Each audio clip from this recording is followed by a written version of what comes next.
তো আজকে আমি আপনাদেরকে শেয়ার করছি যে আমরা মেয়েরা বউরা যে সমস্ত হাতের ব্রেসলেট, পলা, ব্রেসলেট, বিভিন্ন রকম কঙ্কন বা শাখা বাঁধানো পরে থাকি, সেগুলো কিভাবে রেডি করা হয়।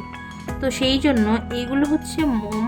তো এই মোমবাতি দিয়ে এগুলো শর্টিং মেশিনের মাধ্যমে খুব সুন্দর করে ফিনিশিং করা হয়। প্রথমে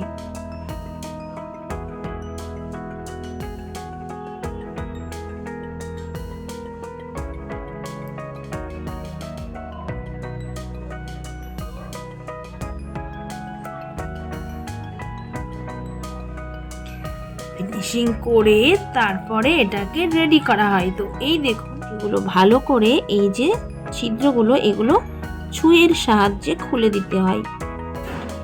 এটাকে সুন্দরভাবে ফিনিশিং করে তারপরে এটা যায় কোম্পানিতে।